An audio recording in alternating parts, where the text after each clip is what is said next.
crockpot meals make it easy to stick to your high protein plan. Because whether you have a family to feed or you just want to batch cook over the weekend so you know you're prepared for the week, crockpot meals are a great way to set it and forget it until you need it kind of meal. Plus, the leftovers make great lunches or even breakfast that you can reheat throughout the week, making a high protein plan easier than ever. But not all crockpot meals are created equal, because a lot of crockpot meals can cook unevenly, or your food can overcook, and in some cases, your family may even describe the end result as dry or rubbery. And I don't want that for you or your chuck roast recipe, because no one wants to reheat leftover pot roast that's dry or rubbery. Maybe you should just serve it to your ungrateful family instead. Let's talk about one of my favorite chuck roast crockpot recipes and how I keep it juicy and tender so you're not forced to reheat rubber later that week. I started this recipe before the video by removing the roast from the fridge about 30 minutes before I was ready to start. This allows the meat to warm up to room temperature, which helps it cook more evenly rather than ending up with a burnt outside that's undercooked on the inside. After removing the roast from the wrapper, I pat it dry with paper towels. The paper towels remove excess moisture that causes the meat to steam and turn gray instead of browning with a good sear. And while this next step is optional, if you want a roast that's juicy and tender, then it's not really so optional after all. I will admit I have skipped this step in the past, but the outcome is just never as good. So heed my warning, anytime you make a crockpot roast in the future, take 5 minutes to brown it first, because browning the meat first leaves it crispy on the outside without overcooking the inside. To brown the meat, add some avocado oil to a pan. You'll want to add enough to cover the bottom, then heat the oil on high until it is very hot. Although not hot enough to where the oil splatters all over, because that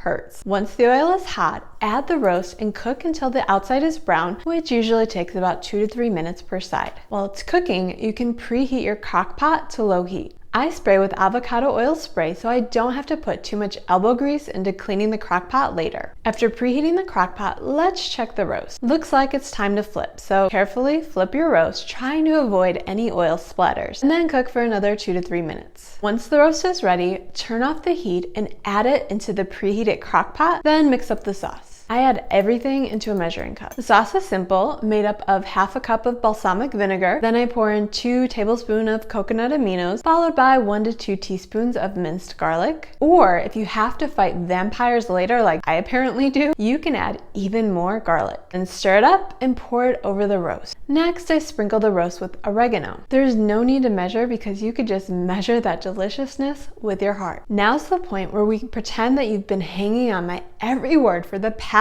8 hours, because voila, the roast is done. Your roast may take closer to 6 hours, but mine took closer to 8. And now you have a choice. You can either take 2 forks and shred the beef for shredded balsamic beef, or you can remove it from the crock pot and slice the beef. This time I choose slice, mostly so I can show off my fancy knife skills and my not so fancy, very well loved cutting board. Note to self, buy cutting boards that I'm not ashamed of. There's my beautiful brown roast, and I'm slicing it into thick pieces. Here's some extreme close-up shots in case you want to see it in all of its roast glory. Oh wait, I did film these close-ups for a reason. So if you're here because you're following a high protein diet, there's some differences between these different slices. If you don't have a ton of calories to spare on your plan, then you'll want to get in there first so you can get the leaner pieces. Because even though the fattier pieces are more tender and delicious, that's only because they have more calories per ounce. To compare, a 5-ounce serving of chuck roast with noticeable fat has 468 calories with 32.7 grams of protein. Of course, that'll vary depending on how much fat you eat, but it's a good estimate. On the other hand, a lean slice with no visible fat eaten only has 354 calories with 37.9 grams of protein. So the leaner cut saves you 114 calories and gives you an extra 5 grams of protein. Well, that's not a make or break your diet difference. You could save that extra 114 calories for 3 protein donut holes instead and still feel like you've had plenty to eat. So if your family tries to get in there first, gently remove them from the situation motivation until you're situated, because you've got goals to reach. Once I sliced the beef, I added mine back into the crock pot with all of those delicious juices. Mostly because I have to film when my family isn't home if I ever want to get anything done. So I want to keep the beef warm and juicy when it's time for everyone to eat. See, I do think about my family. And here's my favorite part of the video, mostly because baked potatoes